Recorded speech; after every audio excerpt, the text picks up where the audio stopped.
اچھا اب یہ بات ہم نے اب دیکھنی ہے کہ فیڈ بیک جو ہے اس کو ہم امپروو بھی کر سکتے ہیں اور اس کو کس کس طریقے سے ہم امپروو کر سکتے ہیں. اس فگر میں یہ ڈفرینٹ 5-6 اسٹیپس بتائے گئے ہیں جن کو ہم یوز کرتے ہوئے ہم فیڈ بیک کو اپنے کو امپروو کر سکتے ہیں. اس میں یہ والا جو پارٹ ہے اس کو میں نے اکٹھا کر دیا، اس کے بعد اس والے کو میں نے اکٹھا کر دیا ہے، اور یہ جو دو ہیں ان کو میں نے اکٹھا کر دیا. کیسے کہ آپ دیکھیں اس میں جو ہے وہ کہہ رہے ہیں کہ جی refining traditional feedback. Traditionally جو میتھڈز چل رہے ہیں ان کو آپ ریفائن اگر کریں تو آپ دیکھیں جتنی بھی ٹیچنگ اینڈ لرننگ ہے اس میں بہت چینج ہے، ماڈیفیکیشن ہے، کیونکہ نئی نئی ٹیکنیکس آ رہی ہیں، نئے نئے ایریاز جو ہیں وہ اسٹڈیز کے، نالج کے اس میں آ رہے ہیں، ایڈ ہو رہے ہیں. ایک جو کانسیپٹ گلوبل ولیج کا ہے اس نے بالکل ہی ایک ریولیوشن لے آیا ہے وہ ٹیچنگ اینڈ لرننگ میں. تو اس طرح سے فیڈ بیک بھی تو ماڈرن ہونا چاہیے نا، فیڈ بیک کو بھی اس کے طریقوں کو رینیو ہونا چاہیے، اس کو ریفائن ہونا چاہیے. تو ایک تو یہ ہے کہ آپ کو ریفائن کرنے ہیں، ریفائن کرتے ہوئے اچھا یہ جو یہ کلر کی وجہ سے ہو سکتا ہے آپ کو کچھ اس میں پرابلم آ رہی ہو، یہ بریجنگ دا گیپس ہے کہ اگر فیڈ بیک دینے کے طریقوں میں کوئی گیپس ہیں تو ان کو آپ فل ان کرنے کی کوشش کریں. گیپس مینز کہ جو چیز آپ کو کہی جا رہی ہے اگر وہ کلیئر نہیں ہے، اگر اس میں کوئی پرابلم آ رہا ہے تو try to improve those problems and try to fulfil those requirements.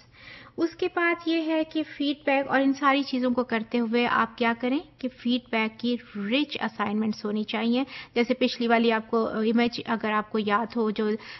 دکھائے تھے امیجز میں، جب فیڈ بیک کے دکھائے تھے تو ایک امیج کو ہم نے کہا تھا کہ بڑا ہی کلیئر ہے، تو وہ فیڈ بیک سے رچ امیج تھا جس میں کہ کمپلیمنٹس بھی تھے، اس میں امپروومنٹس بھی تھیں، اس میں سجیسشنز بھی تھیں، کیا کیا کریکشنز کرنی ہیں، very clear instructions were there. اور یہ سارے کو آپ لنک کریں کس کے ساتھ، کانسیپٹ کے ساتھ، ڈسکرپٹیو فیڈ بیک کے ساتھ اور افیکٹو فیڈ بیک کے ساتھ، کہ اگر آپ کا فیڈ بیک ڈسکرپٹیو ہے، ڈیٹیل میں بتایا گیا ہے کہ یہ کرو تو یہ افیکٹو ہے کیونکہ اسٹوڈنٹس کے پاس بالکل کلیئر راستہ ہے کہ ہم نے اس پہ ایسے جانا ہے. اور اس کی ایگزامپل میں نے یہ بھی دی تھی کہ فار انسٹنس اگر یہ کہا جائے کہ اوہو آپ تو غلط روڈ پہ آ گئے ہیں تو دس از ناٹ انف، مجھے بتانا پڑے گا کہ نہیں جی آپ غلط روڈ پہ آ گئے ہیں اینڈ ناؤ آپ اس راستے پہ جائیے، go meaning take left, go straight and then fourth right. I have to tell you very exactly, تو پھر آپ صحیح پہنچ پائیں گے. Same is the case with feed back.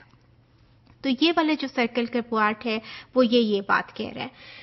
Next جو ہے جہاں ٹیچر انٹریکٹنگ ود اسٹوڈنٹس، یہ والا جو میں نے کہا کہ اس کو میں نے تینوں کو لنک کیا ہے، یہ سارا آپ دیکھیں اسٹوڈنٹس کو وہ ان بیچ میں انوالو کر رہے ہیں کہ students obviously they are very important part of your teaching and learning procedure. تو اسٹوڈنٹس کو وہ انوالو کرتے ہوئے ان کے ساتھ بات کر رہے ہیں کہ اس میں کیا پرابلم آ رہا ہے، اس طرح ہم اس کو دیکھ لیں، یہ جو ایکٹیویٹی کرنی ہے اس کو ہم ایسے دیکھ لیں، اس میں کیا ہے، یعنی اسٹوڈنٹس کو آپ انوالو کریں. اور یہی بات میں آگے چل کے جب میں گریڈنگ پہ بات کروں گی نا تو اس میں بھی تب بھی میں یہ اسٹوڈنٹس کو ایک پارٹی کے طور پہ وہاں پہ ہم بھی بات کریں گے کہ اسٹوڈنٹس کے ساتھ بالکل کلیئر ہونا چاہیے ان کو کہ اس بات پہ ہمیں فیڈ بیک ملنا ہے، اور ان کو آپ انوالو کریں کہ جی ہم اچھا یہ ایکٹیویٹی کرنے جا رہے ہیں تو اس کو ہم نے کس طرح سے کیا چیز اس میں ہم کر سکتے ہیں، کیا